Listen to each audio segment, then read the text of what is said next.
Welcome to Money Shots. My camera's all screwed up. I'm not used to hosting. I'm Kelly in Vegas.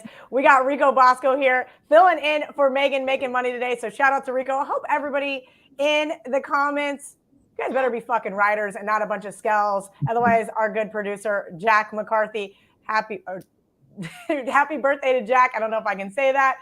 We'll block your ass. So get ready. We're really excited to talk some NFL. I know that it says championship weekend, but that was yesterday's show. Rico, thanks for joining me on Money Shots. No, yeah, I want to clear some things up. I think people are like tied in that we're rivals. I want to tell you right now, I'm honored to be. We're also like very friendly, and like I think the pick'em thing. They're like, hey, get Kelly in there, get Rico out. I can tell you, listen, Kelly is better than me. That's why we're friends. But no, I'm happy to do the show. Thank you so much. No, absolutely. Yeah, I didn't understand that whole thing when people were, I'm like, listen, I think that they like to see the drama at Barstool. And like I've told people, like, listen, I'm not coming in here to rock the boat. I'm in here to pick some fucking winners. That is my motivation. And look, if there's some drama along the way, I need to fucking. It's just accountability. I lost 3 in a row. Get some fresh faces in there. Like, all right, yeah. We're trying to make people win. So yeah, if I'm having a slump, put me down in the order. Let's move Kelly up. All right. Well, before we get started, because the comments are looking for a championship pick, who is your best college football pick for championship weekend? I love Houston. I really do. Everybody's talking about this Cincinnati defense. Houston's top 20 across the board in the defense. I love Dana Holgorsen. I'm kind of confused as to why he wasn't mentioned in any of these job things, like even to take a look at. I love him. I like Clayton Tune. This also should be an undefeated battle here. Houston basically threw the game away to Texas Tech. Both of these teams should be 12-0. Houston's 4-2 against the spread on the road. I love Houston here, catching the 11. Little sprinkle on the 335. That's awesome. Really like them. I wanted to make a Houston case for them to win and for them to beat Cincinnati. I looked really hard to put out a parlay this week. I did tell Jack, I go, listen, I'm going to scrap it because I never want to force this. I want this parlay to be profitable, right? And he said, you know what, Cal, no problem. I did give out yesterday Houston as my best bet on the show with Megan. I said, look, I love this Houston team. I want them to win outright. I don't know if they can win outright in Cincinnati. And that was the real reason why I took them out of the parlay. Plus 11 right now at the Barstool Sportsbook. I love it when you and I are aligned. The last time we were aligned on 11-point underdog, that's right, the Purdue Boilermakers. So yep. Let's see if we can't cash that best bet for both of us. Speaking of Purdue, you have a double-double tonight up at the Barstool Sportsbook. Tell everybody where they can find it. Sure. So it's in the exclusives and the boosted. You bump Kansas up to 9.5 against St. John's on the road. Tough spot, but I like Kansas's bigs. Well, I was lucky enough to watch St. John's in person. I think they struggle. They're going to struggle with the guards as well. Kansas has interchangeable guards, and Purdue down to 9.5 against Iowa. Right now, let's just face it, they're one of the best teams in the country. Jordan Bohannon's a friend of mine. Keegan Murray's playing really well, but I don't think anybody can stop Purdue here. So it's plus 325, double-double. Awesome. Love that stuff. Over at the Barstool Sportsbook, underneath the exclusives tab. As you guys can tell, Megan is not here today, so we got Rico Bosco filling in. I appreciate this. He and I have talked several times on Twitter about maybe starting up a college basketball show, so we're going to have to find out. That being said, as well as building Bill Snyder statues in front of our houses as well. Let's not, I always forget that you're the K-State fan that Bill I wish that I was. I am so, what's a good word? I have so much disdain for this Wildcats team. I actually DM'd the athletic director the other night about how pissed I was still from the Texas game. And it was funny. He's like, so we're going to see you at the bowl game. And I go, fuck that. I'm not going to another Liberty Bowl. I hate Memphis. And he's like, glad to see that you're doing well, kid. K-State football was the first love of my life and the first heartbreak that I ever had. So as you can tell, I'm still not over it, but glad to have a honorary Bill Snyder fan. I'll make sure to get you one of those signed copies of the book that they sent me a whole case of. Thank you. That'll be my Christmas gift to you. All right, let's get into NFL. I'm going to go with my best bet first. This is ugly. This is really, really ugly. And I almost feel like I need to go take a shower before getting into the window with this. But it is those divisional underdogs at home that always get me. And this one is ugly because the Steelers could not have looked worse last week at Cincinnati. I am so disgusted at how bad Big Ben played, but that pass rush got to him. Now they're back home against a Ravens team who I bet against last Sunday night. I had 3 in the hook with the Browns. Couldn't get it done. Late field goal cost me the cover. But this is a Ravens team that I think is rather suspect. This is a defense that I don't think has really the ability to shut down anybody. Big Ben, give me the 4.5. Run the ball with Najee Harris. Come on, Mike Tomlin, one time. Just get it done. I think that this 4.5 is insane almost. This line should be 3. So getting a 1.5 point advantage because of how bad they looked last weekend is going to be something good for me. Doesn't it kind of seem like a line in the sand game for the Steelers as well? You know, I know they've looked bad, but if you don't get up for the Ravens, like, what are we making of that? You know, they won't roll over. You got to think it's going to be close. You would think so. And I'm going to take it. Like I said, this is an NFL weekend. Last weekend, not good. 1-2 on my card. I didn't love last weekend either. I actually hate this weekend. I'm looking at it and I'm going, okay, why do I love all of these underdogs? Because that's just what I do. I'm addicted to plus money. But when I'm trying to find these underdogs, what I am looking for, even in the NFL, is who has the opportunity to win outright. This is a winnable game for the Steelers, and you nailed it. This is a line in the sand. If Mike Tomlin cannot beat the Ravens this weekend, cash in the season. You guys are done. Take your asses home. You just conceded to the 3 teams that are now better than you. So that is my best bet for this weekend. Who do you love this weekend in the NFL? Yeah, so it's tough. It's going against you're smarter than me, and I'm usually looking for those interdivisional home dogs. It goes against it here. I'm going to lay the big number with the Colts -10. They've already beaten the Texans 31-3. Taylor had 145 and 2 touchdowns. Houston second worst in the league against the run. Indy's third in rush offense. They're off the tough loss to Tampa Bay, where they probably should have had that game.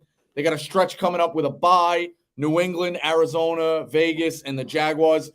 Everybody's in the mix in the AFC. You got to think you win one before the bye here. And the thing I would look at, too, is Indy's team total over 27.5. They're on a run here through October and November, scoring 28.2 points a game in their last 9. I love Taylor. I love what they can do. I think it's Indy in a blowout here. I know it goes against everything you believe in and everything I believe in, but Houston really stinks. I'm gonna lay the number with Indy here. They do. My only concern was last time they played the Colts, Tyrod Taylor was not under center. That being said, I don't think Tyrod's that much of an upgrade from Davis Mills, but the going into the bye thing always kind of messes with me. And I actually would love, I got to get somebody to pull me the hard data from it, like over the last 10 seasons, because it's almost like the buys we know kill momentums of certain teams when they come out of that bye, and other teams just like coast into that bye. Some teams don't. And so I'd be curious to see here with the Colts. I was on the Colts last week. They were my best bet versus the Bucks, and I could not believe the way that game played out. So they have to be kicking themselves for that one. So why not beat up on their divisional whatever little brother, if you will, the worst team in their division, the Houston Texans, before going into the bye? Look, it's either a lay it or don't play it for me. I'm definitely not taking the Houston Texans here. A couple other games I wanted to touch on today, and this is where you kind of get into the nitty gritty, if you will, of the NFL season, right? We mentioned that there are some really teams that have to either keep going with their trajectory or they start to plummet. And that is the Cincinnati Bengals, right? This line looked so fishy when I looked at it on Monday. I'm going, wow, I only have to lay 2.5 up to 3 with the Bengals. It just seemed so easy. But I like the Bengals in this situation. I think that these are teams headed in different directions.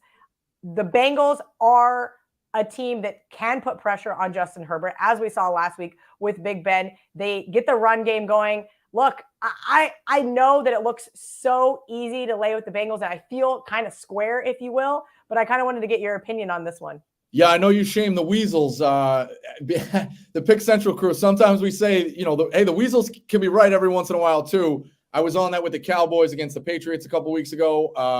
I think you kind of hit the nail on the head. That the question I'll ask too is, like, is Joe Burrow the best quarterback in that division?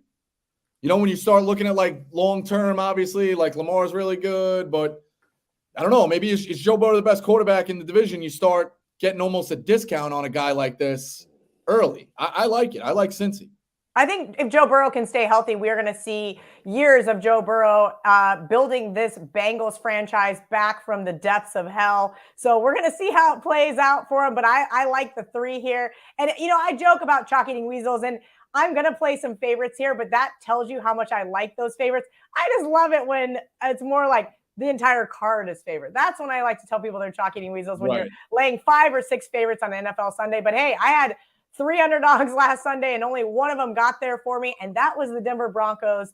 That I would say is probably, if you ask me my first favorite underdog, that would be the Steelers. My second favorite underdog this weekend is the Denver Broncos. Now, we joked about K-State being my team. The Denver Broncos is the team that I grew up cheering for. John Elway made me fall in love with them. Growing up in middle of nowhere, Kansas, I had the Chiefs, who I thought stunk after Joe Montana left. And then I had John Elway, who was the Denver savior. So I ended up this Broncos fan, but ever since Peyton left, and actually those years of Jay Cutler and Jake Plummer, I kind of wrote this team off. I said no more. I kind of wrote him off last year with Drew Lock. Teddy Bridgewater, though, excellent underdog. I'm excited to see what he can do. No doubt Arrowhead is going to be rocking this Chiefs team. We mentioned trajectory coming out of this last 4 or 5 game stretch. The Chiefs have really started to make their backers a little more confident in them, right? You know, in October, everybody's going, what the hell is wrong with the Chiefs? Broncos got that really nice rocking chair win for me over the Chargers last weekend. I think they carry it over to this weekend. I think it is too many points, currently 10 at the Barstool Sportsbook. Your thoughts on this matchup?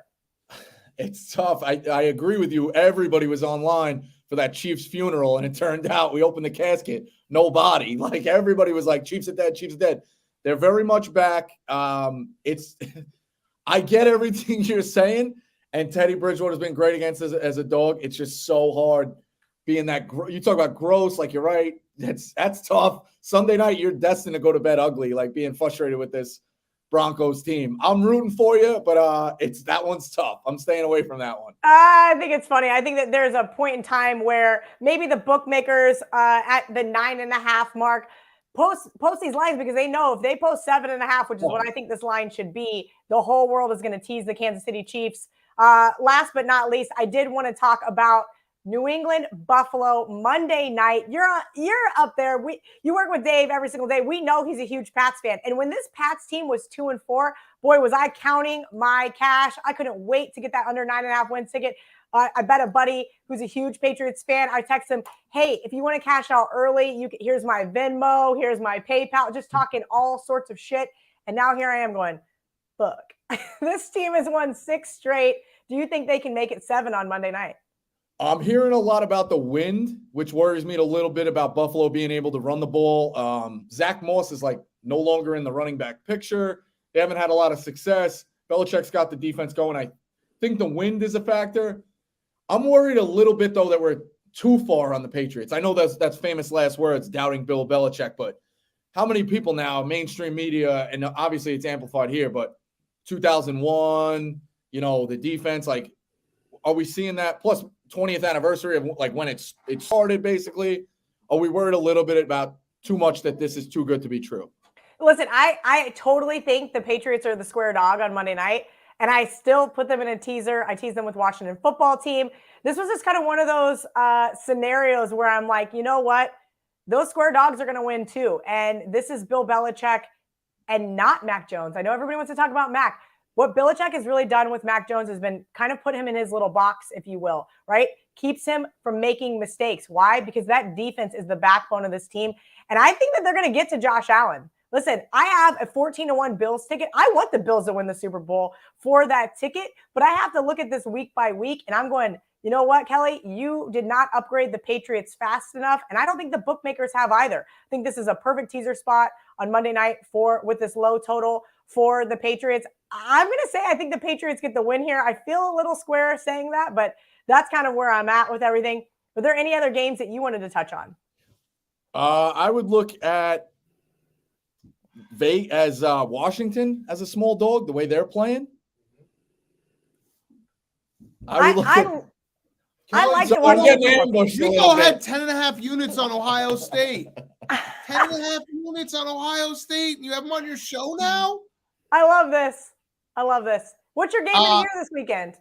Georgia, are you taking Alabama because it's 6.5 points with Nick Saban? I haven't put out my best bet video yet, but I'll get to that here in a minute. And yes, I think you're out of your mind. Nick Saban. You're out of your mind.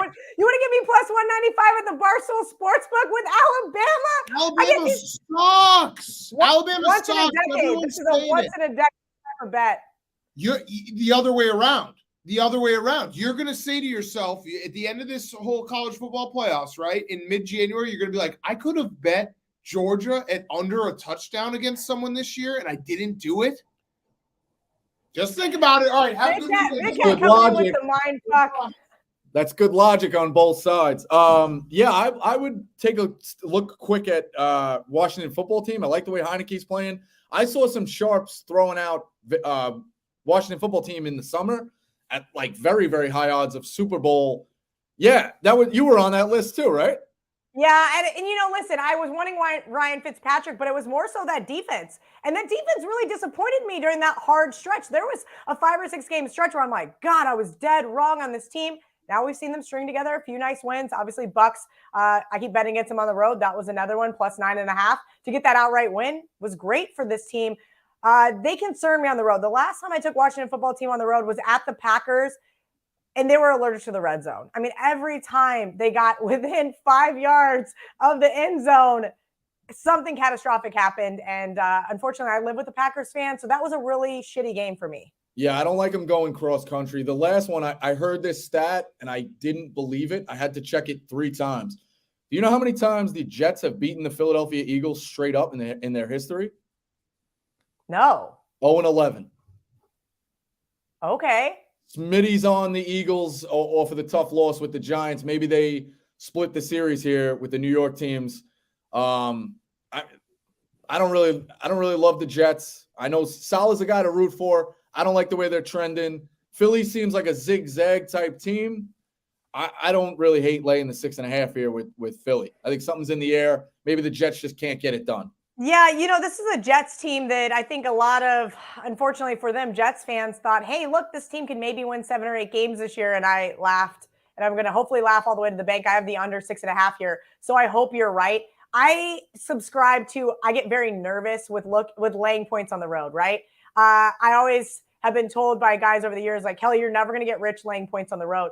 But there are some times where it is that simple. This is the New York Jets. Asking them to string together back-to-back wins is not something this team does, nor do the Giants, which, as you just mentioned, they played against last weekend. 7 is a very interesting line here. If it was 7.5, I would tease the Eagles to just get the win. Sitting at a flat 7 is nauseating, but I'm with you here. This is an Eagles team that I think also in the NFC East kind of has the opportunity here, if they can win the next couple of games, can really start to maybe turn around their season, if you will. Yeah, I'm refreshing it. I got Philly at 6.5.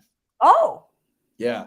And I think a lot of people need to realize the difference between 3 and 3.5, 6.5, 7, 7.5. These are monstrous numbers, right? It takes a ton of money for the bookmakers to expose themselves like that. So 6.5 is such a better number than 7. So by default, you're making me look smart, which I appreciate. But you have science behind it. But I call them football numbers, right? Oh, absolutely. Yeah, inside the football number. Yeah, absolutely. We know that 14% of the games land on 3. So if the line's 3.5, I haven't heard that stat. I just know football numbers. I'm going to text you my little nerd charts that I get all the time, because those are the type of things you want to know. The next common number is 7, right? And so if you're looking at long-term over the course of an NFL season, you want to get the best of the numbers. Getting a 6.5 is much different than you getting a 7 is much different. Like come Sunday, let's say the whole world's on the Eagles and it moves to 7.5.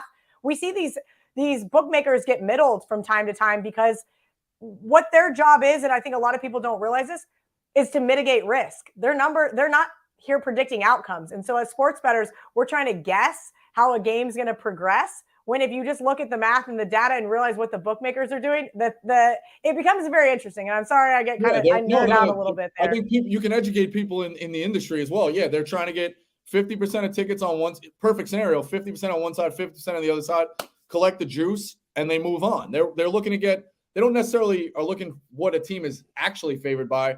They're looking to see where they can get an equal bet on each side. And in theory, it is that simple. Now, it's not always that black and white. Sometimes the bookmakers are going to bait you into taking a bad number. Sometimes they're going to make you pay a premium. Those Bill Belichick years, I can't tell you how many times, Rico, I argued with people. I'm like, but this this line should only be, it didn't matter. You had to pay a premium and Bill Belichick still whooped your ass. It sucked so bad, but I would get baited in. I'm like, well, I'm getting 9.5 at home with the Jets. Got to take them. They lose by 34. Like, these are things that happened all the time. And I think it's try to be more aligned with the bookmakers and try to outsmart them or think that you have more information than them. If you see something come across Twitter, the sportsbooks already know. Unless you're getting a text from somebody in that athletic department, as you mentioned, you've got some friends, I've got some friends, you're not getting ahead of the number. It's already baked into the cake. No, that's why, I mean, the NFL, I just have never been able to succeed long-term with it. But college and the NFL, you talk about being able to, like, prep. You get a full week of prep in most cases. You look at injuries. You could read beat reporters. I stress that all the time. Like, just prep. Like, don't walk into a game Saturday or Sunday and say, I hope for the best. Like, know why at least. You can't control what's going to happen on the field, but at least hope that you had studied for the test. Let's put it that way. That is a very good point. You're absolutely right. I mean, rushing out a couple of parlays last weekend for me, right? I did it on Wednesday because it was Thanksgiving. And the 6 games I gave out on video, the first 3 that I X'd all won outright. The 3 I gave out went 0-3. And I'm like, I can't make this up. Like, it's so mind-boggling. But it's because I rushed it, unfortunately, because of the holiday, my birthday, if you will, everything else. And, I was like, don't worry, think long, think wrong. This is it. I'm doing this. And, of course, I should have thought a little bit longer. Yeah, I mean, holidays will get you. Yeah, but that's the thing. You're absolutely right. Doing your homework, watching, learning, absorbing. That's how I got here. I mean, it's been a really fun run. Any other games you want to touch on? I have one more. With the NFL, let me take a look at. No, not really. I think maybe. You know what? I'm going to pass on this one. But talk me out of the Rams. Talk me out of the Rams. Oh God, I can't talk you in or out of the Rams. Look, this is a Jacksonville team. You're asking to string together what? They're 2-9. There's already jokes about their coach going back to college. I mean, this is tough. This is a Rams team who has just faltered, right? So they get my favorite player in the NFL, Von Miller. They get Odell Beckham Jr., and the whole world is giving them the Lombardi, right? How do they go from being a legit Super Bowl contender to all of a sudden they're frankly super questionable, right? There's a ton of talent. This could be a blowout win. This should be a blowout win. And you know what? I will say I actually bet the under. I just looked. I bet the under on this game. Double-digit favorites in the NFL to the under have been such money. So I'll be on the under here. I'm with you. It's Rams or pass for me. I don't think I could bet the side, but yeah, I made this game. I'm looking right now. I made this game 28-10. So there's a dead under game and your Rams cover. Yeah, I just felt like you would dead me for my life if you said, hey, Rico, give me 3 bets. And I gave you -10, -6.5, and -13. And I value your friendship. So I do not want to give that as a third. I want that on the record. I am passing, but out of respect, I will take the under. Yeah, I like the under here. The one game that is like perplexing me the most this week, and the whole world is going to be on San Francisco, -3.5 in Seattle. This is a Seattle team, and this is where I really kicked myself the last few weeks because I ended up on Seattle a couple of weeks ago, and last week I'm just like, you know what, I'm done here. And I'm glad I was done there because you're going to lay points with Seattle at Washington football team, but I did lean that side. Luckily got the under to cash for me, but man, this is Russell Wilson, who's hurt. This is Pete Carroll, who I think is getting outcoached. I said this team wasn't going to make the playoffs when I did my preview for the NFC West, and I wish I would have stuck with it and it would have saved me a couple more loser bets.